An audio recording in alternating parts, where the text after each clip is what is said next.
Hello, and welcome to Happy John Walks. Just a little local walk. Oh, I've got something rattling in my bag that's going to annoy me. Just doing a little local walk. Bit of training, excuse to get out of the house and see if I can get used to this camera. I took it out on Dartmoor and had it in the wrong setting. Basically, it was like a fishbowl, and it made me look like I was enormous. Or, sorry, not me, but my belly. I mean, it's not small, but it wasn't that big. And I believe that the camera, when they say the camera doesn't lie, the camera was fibbing its backside off. Anyway, so we're just going to do a bit of a loop up from Portslade over the South Downs. And hopefully there's enough content to probably make a 15-minute video out of. See how it goes. See whether this DJI Action 4 is actually worth the money. So far I much prefer videoing on my phone. So this is the path I'm walking up.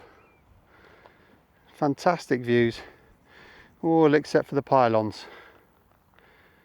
There's a lot of flies over there, I can tell because there's cows. Thankfully they're in a field, although the fence looks like it's coming down. They've obviously been brushing up against it.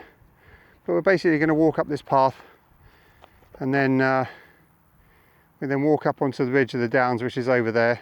Walk along, possibly to Truleigh Hill. See if I can just zoom in a second. Don't know whether you can just make out the antenna up there. There's a youth hostel just up there as well. So we might walk up there, get a coffee and a cake. Support the Youth Hostel Association because they do good work. And then we'll probably walk down the ridgeway down here and back into Southwick, and then basically just cut across, and it brings us back into Portslade near to the farm shop where we might just have a cup of tea. So I've just got a small bag with me today. It's got a cooker in it and yeah, a litre and a half of water. Basically I thought I'd stop on the top of the Downs and have a cup of tea. Another fallout from the video in Dartmoor was well, the camera never lies, but it gave me a kick up the backside to actually stop regularly stuffing my face and to actually make a bit of effort to lose some weight, which my preferred method is fasting. So basically I've got a 2-hour window where I'll eat, and then I'll try and actually reduce the amount I'm going to eat anyway within that window. So basically a lot less calories in. My issue is I keep walking past, I walk through the kitchen and by habit, it's almost like the way you pick your phone up, by habit I just keep opening the cupboard door. Nothing in the cupboard. I tend to look in the fridge. And I often just walk away without touching anything, knowing full well that I shouldn't be. But sometimes there's just something in there that winks at me. And yeah, the next thing it's gone. And as much exercise as you do, if you chuck in more calories than you take out, well, you know, it goes one place or two places. My hips, well, not so much my hips, above my hips, and my belly. Thankfully you can't see when it goes on my chin because that is quite unsightly. But yeah, the diet so far, I've been on it like 4 or 5 days. I feel better. I think I look better. Well, I do first thing in the morning before gravity takes effect. But I've just got to stick at it. Anyway, back to the cooker. The brew kit is in the kitchen. So not in the bag with me. So I've got this thing that's actually digging into my back because it's only in a tiny backpack and there isn't actually, it's not, backpack's built for carrying a couple of waterproofs or something. It's not built for taking hard lumps in it, so it's digging into my back. It's rattling, which is annoying, and it's frankly dead weight. If I had any common sense, I could take it back to the car and dump it. But yeah, unfortunately I'm stuck with it. Anyway, let's turn you around, show you where we're going.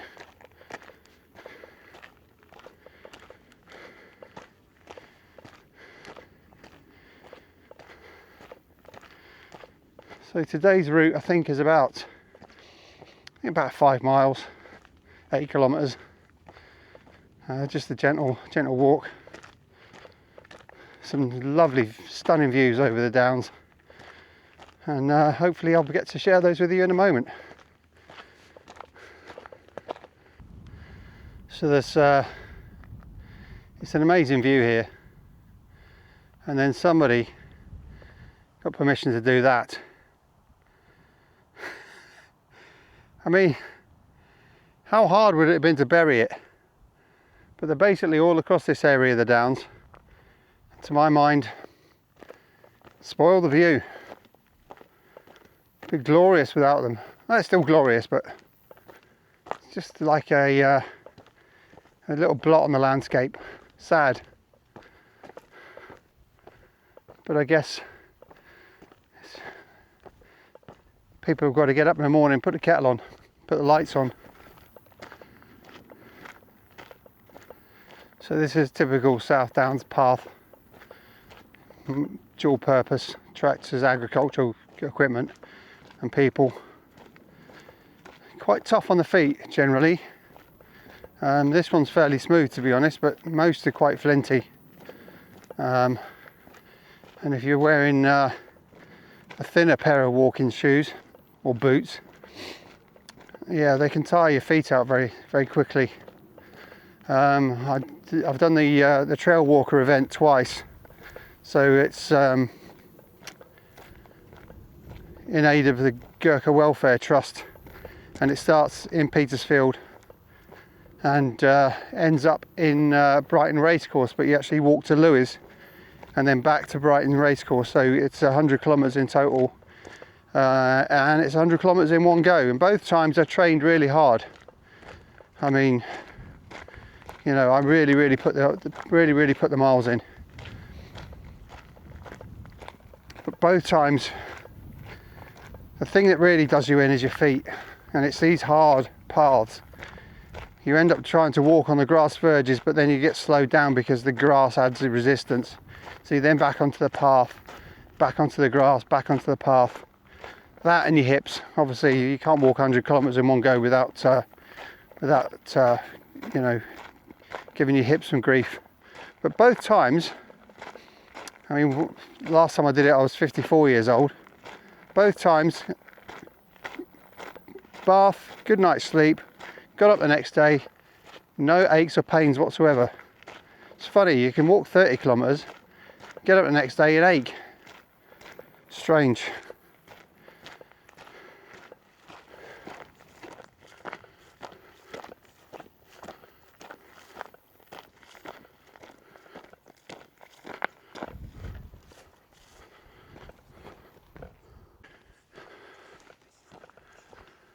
So we haven't had any rain.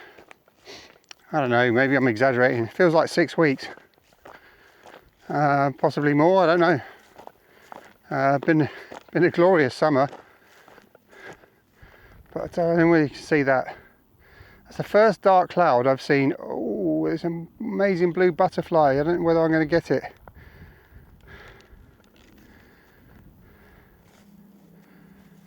Come on, buddy. I hope you got that flash of colour. Sorry about the crappy editing. Anyway, yeah, look at that cloud. I haven't seen one of them in ages. It's not raining though. I didn't actually bring a waterproof with me because I bought a waterproof. I might be able to stop this clanking in my backpack. Mind you, if it does rain, it will just be arms out, mouth open,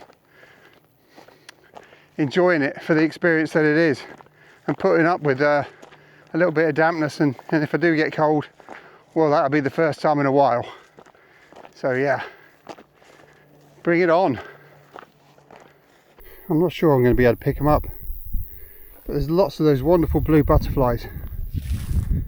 I'll have to Google what they are, but basically when they've got the wings closed, they're just beige. There's one there. Hope you can get that. When the wings are closed, they're beige. The wings are open, they're a gorgeous light blue. But they move pretty quickly for a small butterfly. I wish they would sit still with their wings open. You could get a decent picture.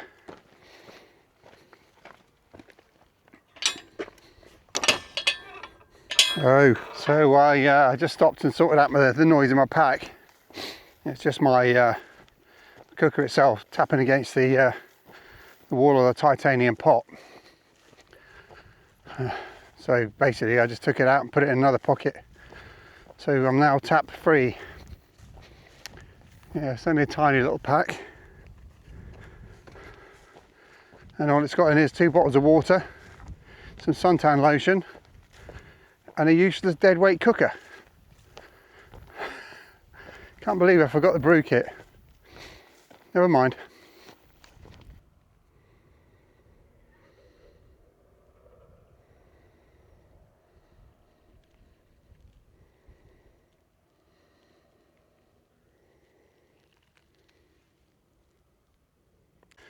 So a little butterfly update. Done a quick Google. Now I believe those little blue butterflies are the Adonis blue. That's a fantastic name. Well, I don't know whether you can see that kestrel. Let me see if I can zoom in.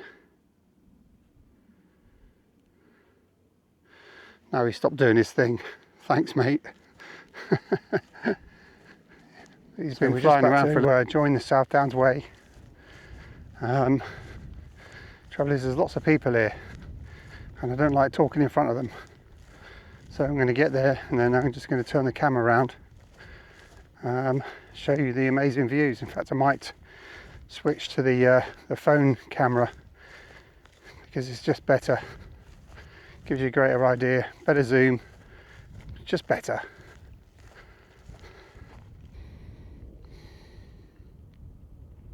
So actually, I've got a window of no people. A couple of people over there. Somebody not too far away, but far enough away not to hear my voice. Down the other way. Just over there, behind those bushes, is Devil's Dyke. Beyond over that sort of middle hill over there is Jack and Jill Windmills. And just down in the valley here is the village of Fulking, F-U-L-K, if you don't mind. Many a schoolboy jape has been made about that village. But over there you can sort of see out to along the South Downs Way to probably out to Butser, I would imagine. So Butser's just it's just south of Petersfield. Can't see as far as Winchester though. Not a chance. And if you go that way, I mean, you won't be able to see it on this tiny camera, but you've got the North Downs in the distance. Also somewhere out there is Gatwick Airport, which you can normally see because the plane's going in and out, but it's a bit hazy today. But yeah, and the white path over there is the South Downs Way.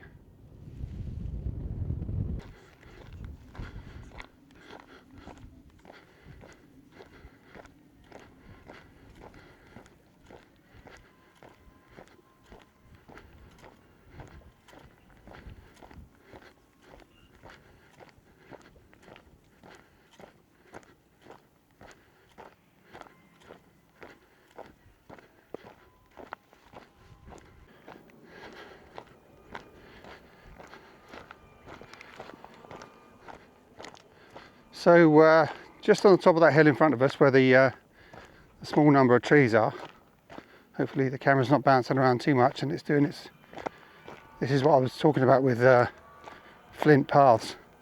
Very tough on the feet, even with like thick-soled walking shoes on, you can feel the stones through them. Yeah, so up there is a hill fort, so think we're just going to take a little detour off the South Downs Way and go and take a look. In the meantime, I'll see if I can Google some information and enlighten ourselves.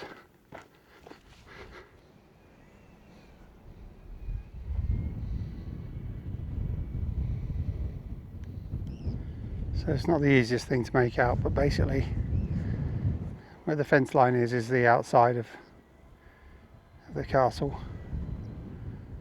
So sorry, this is a Motte and Bailey castle. Not a very big one, I've got to say. And the motte, well, probably worn down over time, but it's not very high. But you are right on the top of the hill here. So here's the inner, what I assume to be the inner. And there, so the Bailey. And then the outer, which is the motte. You don't need a history lesson from me. You can go to Wikipedia and look up a Motte and Bailey castle.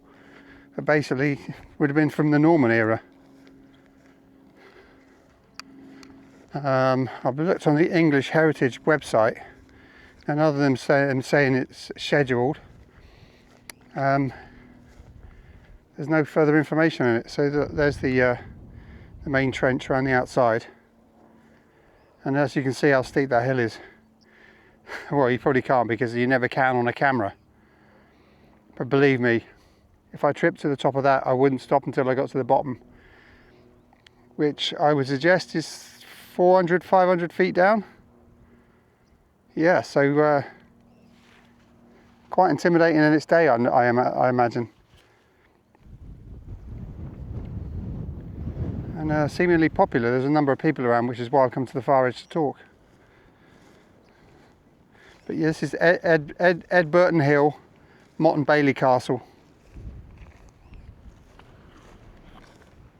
And just thought I'd wander over and get a video of the tractor behind me. I'm not sure whether you can see it or not.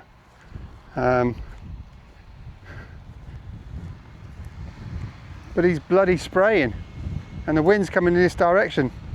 No idea what he's spraying. I want to try and keep my mouth shut, I think. So thankfully he's sort of turned round and before he's got to me, maybe he's been a bit considerate. I hope so.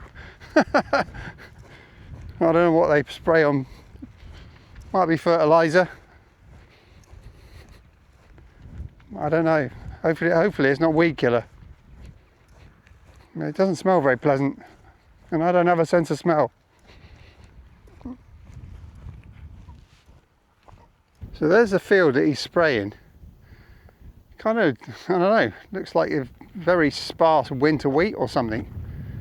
But winter wheat should be harvested by now. I don't know what it is. So, I mean, it looks reasonably green over there. It's only because we're at an angle. Don't know what he's spraying on it. Possibly is fertilizer. I think he's flogging a dead horse.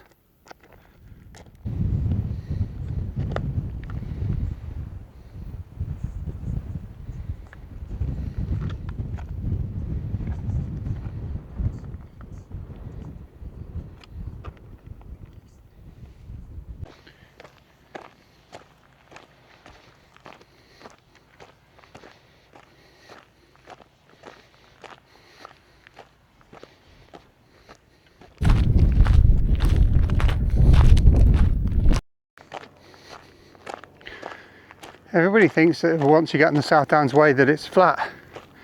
You get up on the ridge and you just walk along a nice ridge with great views both sides. No, it's up and down like a yo-yo, and some of it's quite relentless. This one's not too bad, to be fair,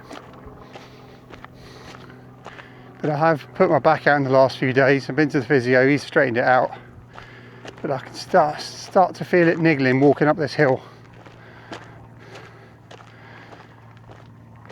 Still, can't just sit down and wait for it to heal. Could be here for a week. Mind you, it would help my fast. So here at Truleigh Hill, there's the, I suppose you'd call it a TV antenna. but I think it's a bit more complex than that. Don't know what it's for, to be honest. But there's another couple beyond, which annoyingly I can't see through this building. There's also a trig point over there, if you're into trig bagging. So there's another 3 towers, all with different communication systems on them, no doubt.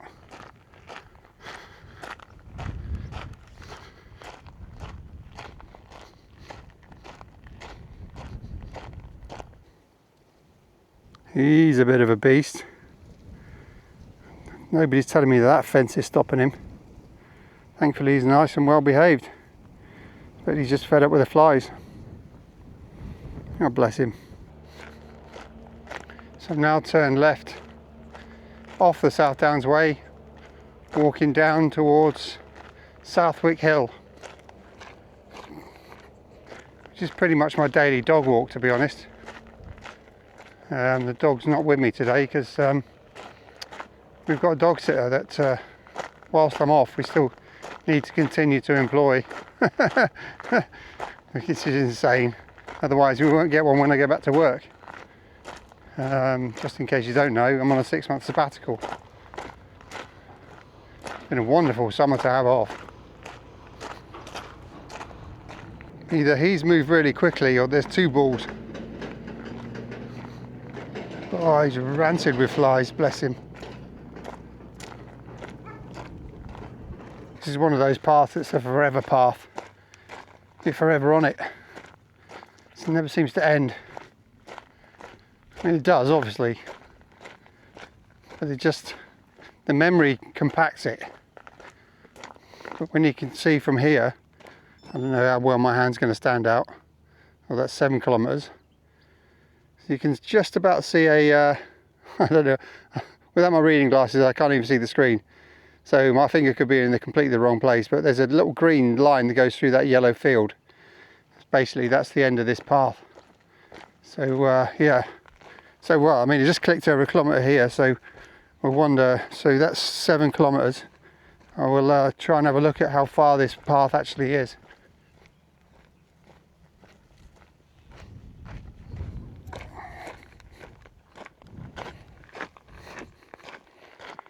Still on the forever path. 1 kilometre is just about to click down. Just seems to go on forever. There you go, 1 kilometre. The number of butterflies, it's quite astonishing. It's quite amazing. I mean, now I put the camera on, there's none. But earlier, oh, there's one. Earlier on, when I was walking along, there were about 6 or 7. Just kept bouncing out in front of me, trying to get away from me, rather than a bit like sheep. Don't seem to understand they can turn left or right. There's another one. But it wasn't like this years ago. Things are improving. So we just got to the top of that path, the forever path, and it's just clicked over to 9 kilometres. So it's 2 kilometres long, and there's still a bit to go down as you go down the hill. But it's kind of feels like a separate section, so it's not so much for part of the forever path. But we're now on Thunder Barrow Hill. Now where those bushes are over there, and you can't really see it, is actually the centre of a hill fort. And this ring of grass that you can just see, I don't know whether you can see my finger or not. I can't see it in the lens. Yeah, so thereabouts is a ring. That's all remains of the ring that went round it. Apparently all the rest of it has been ploughed out, unfortunately. So, over there where the aerials are, to the right of that is Edgeburton Hill, or Edburton Hill. There's a hill fort there. Over there in the distance, I don't know whether you can see it or not, is Lancing, I don't know where my finger's in the right place either, but it's Lancing College of Harry Potter fame. And then just beyond it is Lancing Ring, which is another hill fort. And then over there, you probably, let me see if I can zoom in, it's not going to help much. But basically on a hill over there, you can see quite a dark copse of trees. That is Chanctonbury Ring. There's another hill fort, rather famous for being haunted actually. There were some scientists that were doing an overnight study there, and basically they said they saw certain things in the woods that they could not explain, and the fact that they were scientists sort of added weight to their story, rather than, you know, your average hippie type doing an LSD trip that sees something. They were there doing a scientific experiment of some description. If you go on Wikipedia and look up Chanctonbury Ring, the story's all there. Interesting. But over there on the right hand, I'm sorry, I'm on my left hand side, is Brighton. You probably can't see it on this camera, but you can see the I-360 poking up into the air like a little needle. And then just coming into view down there by the shore is Shoreham Power Station. Well, it's not in Shoreham, it's in Southwick, and that's on the other side of Shoreham Harbour, which you won't really be able to see from here, but there's a large basin where cargo ships enter and unload, etc. Usual port facilities, but it's quite an interesting sight on a daily basis to see some quite large ships going up and down, going through the lock gates, etc. Yeah, so this is Thunderbarrow Hill.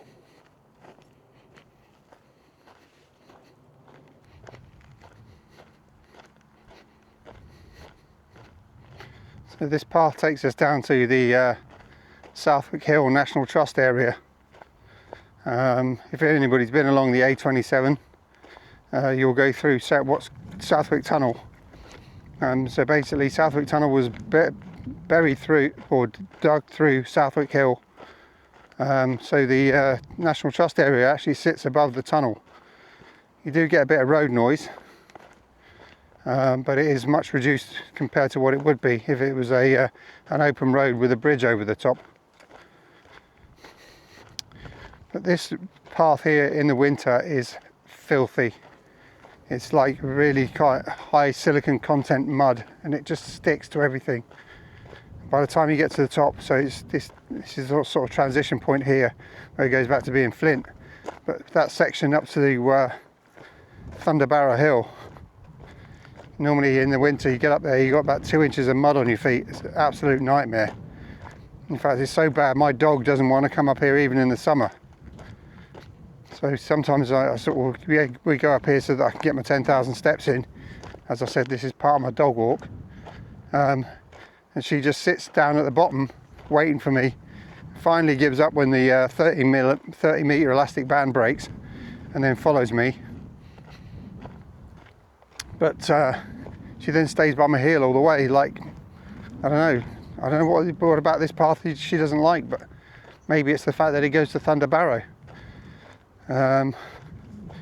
My understanding is, although I've not really found any more information on it, other than what I quickly read earlier, I do believe that it's a burial site too, rather than just a fort. So maybe, who knows?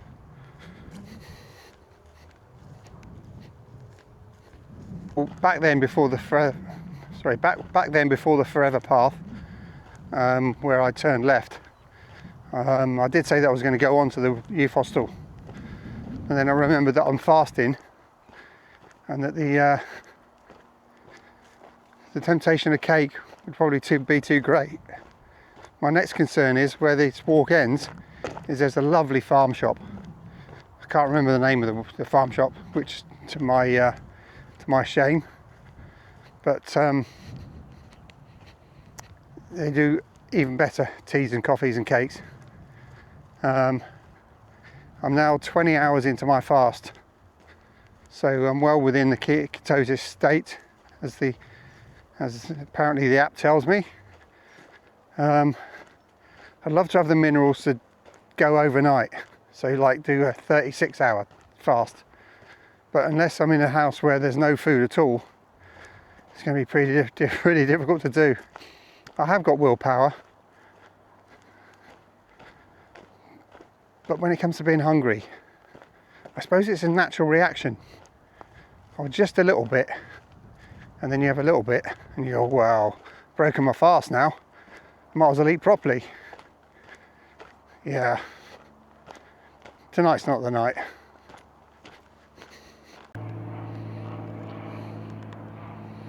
Excuse the aircraft noise overhead. We are near Shoreham Airport. But I just thought I'd film these, the verge. It's full of flowers. Hopefully I'm not going too fast.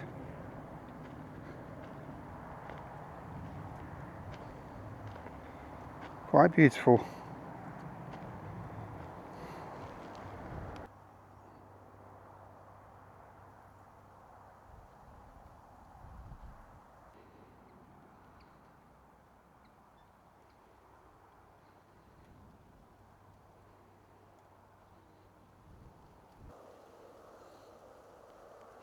Never eat a blackberry that is lower than a Great Dane. These blackberries look absolutely delicious. Of course they do. 22.5 hours into a fast. But they all seem pretty low. Pretty dog height, if you get my drift.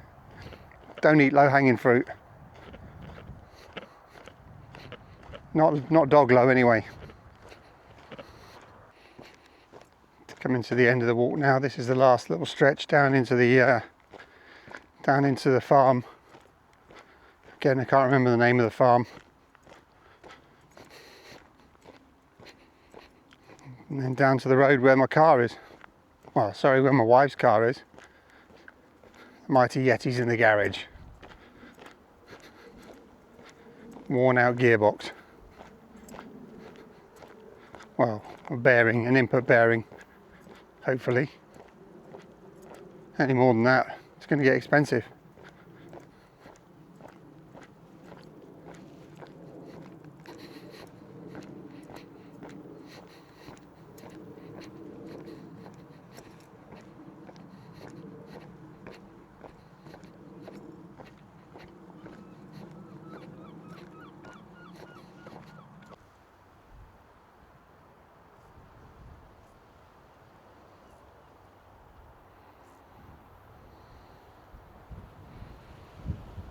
So I'm just going to do a quick review of the camera. Fast forward to the next chapter. If I can work out how to do YouTube chapters, that is, when I upload the video. But yeah, so this is the DJI Action 4. I'm not a fan, to be honest. Maybe I just need to get used to it, but I can't see the screen. Without my sunglasses on, with my reading glasses on, maybe a little bit better, but it's, you know, it's much easier with the phone. When I put my finger up to try and point things out in the distance, I just simply can't see where my finger is. I can't even see that my hand's in the screen.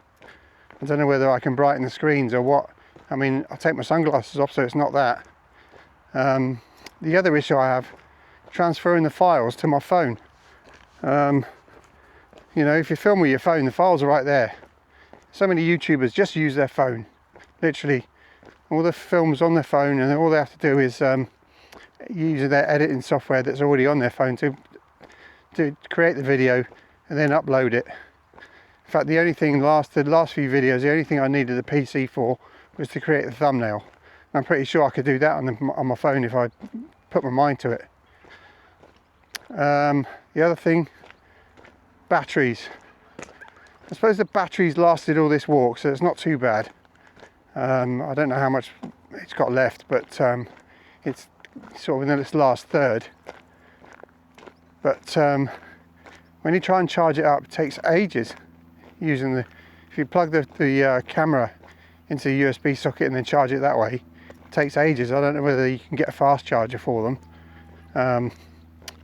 But yeah, when I was in Dartmoor, I plugged it into my power bank. It took a couple of hours to charge it up. Which, you know, if I'd been desperate to use it, I'd have been a bit disappointed. The settings aren't particularly obvious. You know, it should come in like a default mode of the best video options. Rather, it just sort of comes with the settings are the lowest settings. you know, you end up with a square video. Yeah. And when you're, again, trying to do it off the little screens without your glasses, so if you want to do it properly, reading glasses on, sunglasses off, blah de blah, swap them around again, start videoing, want to change another setting, glasses back on. And you know, sometimes you don't want to be wearing your reading glasses while you're doing a video. It's just, yeah, these things are easier on the phone. Oh, there's a tractor coming. You better get out of the way. And so I'm going to stand up the hill a bit because he's going to make a lot of dust.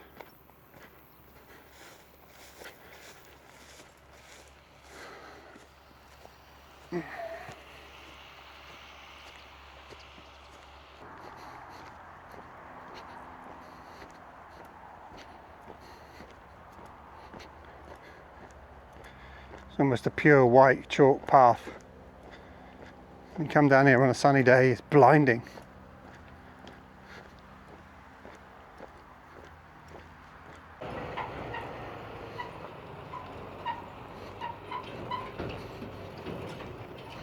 That dust isn't too bad.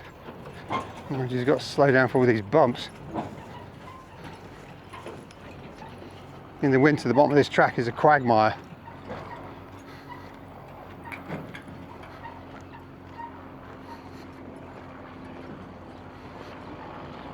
Of course, we haven't had any rain for like 8 weeks, so it's just dusty. Sussex border path, not one I'm aware of. Need to look into that.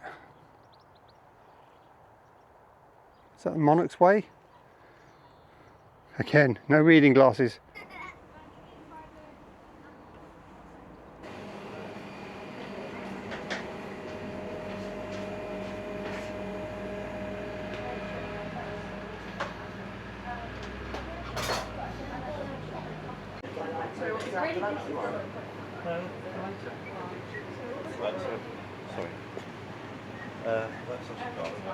Right, you're coming out then? Definitely. Yes. Because it is so boring here.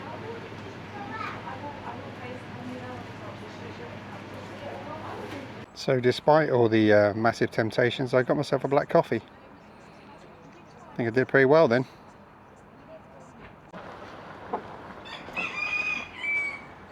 Thanks for that, mate. So that's the walk completed. I'm just literally walking back to the car. I had my cup of calorie-free black coffee, so I've maintained my fast despite all those delicious cakes. Oh, the lemon drizzle cake just looked amazing. So yeah, sorry, just had to pause you there for a moment because there's so many people around. Yeah, just walking back to the car. So that was 11.8 kilometers in total. I think it just took me 3 hours, which, you know, with all the faffing around and stuff, I'm not too, don't think it's too shabby. I'm just coming into the bridge under the A27 at Mill Hill Farm, Mile Oak Farm, sorry, that's it. And oh, I've got to say, it's lovely and cool in here. But yeah, this is the end of the video. I hope you've enjoyed it, and see you at the next one. Bye bye for now.